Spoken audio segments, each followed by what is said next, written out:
ආයුබෝවන් ඔබ සැමට අක්ෂිනංගියකෙන් අපේ අද වීඩියෝ එක කරන්න කලින්ම අපි මුලින්ම ප්‍රාර්ථනා කලින්නම් සුබව සුබ අලුත්දවසක් වේවා කියලා. එහෙනම් අපි ප්‍රාර්ථනා කරමු නේද නංගි? ලැබුවා වූ මේ නව වසර ඔබ සැමට සාමය සතුට මිදී සුබව සුබ නව වසරක් වේවා. එසේනම් මුලින්ම මොකක්ද නංගි කරන්න යන්නේ? යන්නනේ. ඔව්. අද අපි ඔන්න අවුරුදු නෑගම් යනවා. හැබැයි මේ අවුරුදු නෑගම් එකේ විශේෂත්වය තමයි අපි මේ පාර අවුරුදු නෑගම් යන්නේ නැකත් වලට කලින්. ඒකෝට අපිට හැම නැකතම බලා ගන්න පුළුවන් නේ. අපි පුණ්‍ය කාලේදී රන් නෑගම් ගියේ නෑ. අවුරුද්ද ලැබුවට පස්සේ ඔන්න අපි එන නෑගම් ආවා.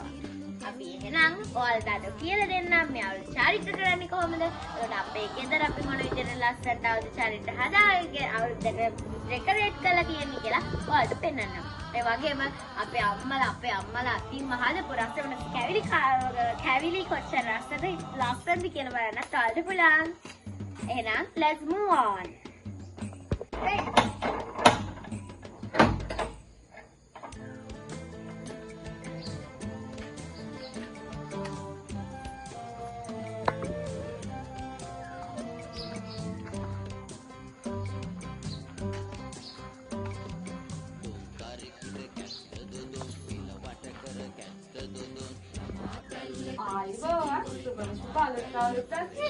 ඔබට සිතේම වේවා.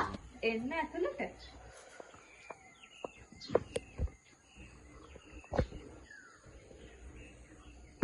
හරි පහයි මේක මෙතන.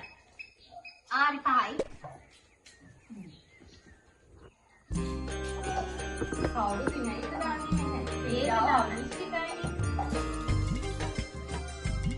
ඒක තුනයි මෙතන.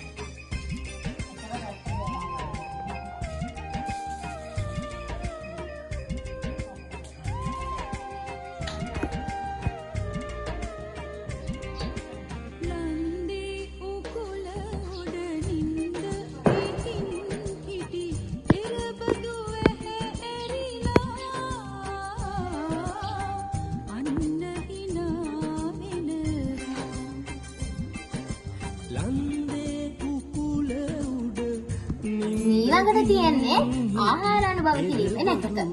අවුරුද්දේ තියෙන ලස්සන නැකත.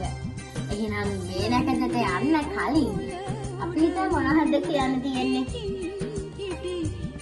අපේ YouTube channel එක අනිවාර්යෙන්ම subscribe කරලා, like එකක් දාලා, share කරලා, අමතක නොකර comment එකක් දාන්න. එහෙනම් අපි මේ ලක්ෂණ වෙන්නේ ආහාර අනුභව කිරීමේ නැකතට.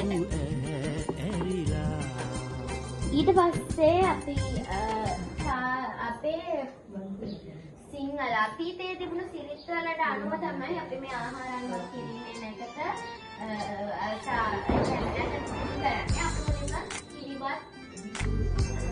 අපි කිරිබත් කරලා අපි ඒක පොල්තෙල් පහනින් කියනවා. අපේ අතීතයේ සිටම සිංහල ජනතාව කරපු දෙයක්. දැන් පළවෙනි සිංහල පොතුව තාත්තා කවුලේ තමයි කවනවා.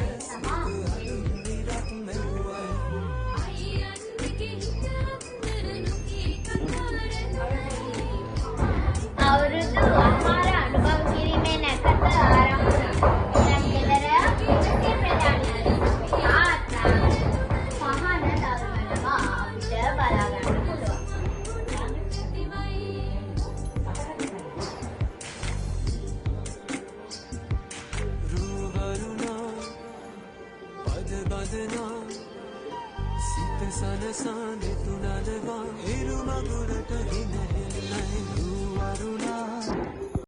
හරි අපි එහෙනම් ඔන්න මේ වීඩියෝ එක ඉවර කළා. එහෙනම් මේ නැකතත් එක්ක ඉවර කර මේ වීඩියෝ එක සමගින්ම ඔබ සැමට සුබම සුබ අලුත් අවුරුද්දක් කියලා මම ප්‍රාර්ථනා කරනවා. ස්තුතියි. Subscribe our channel, like, share and comment. This is Leha's World with Aki Nangi.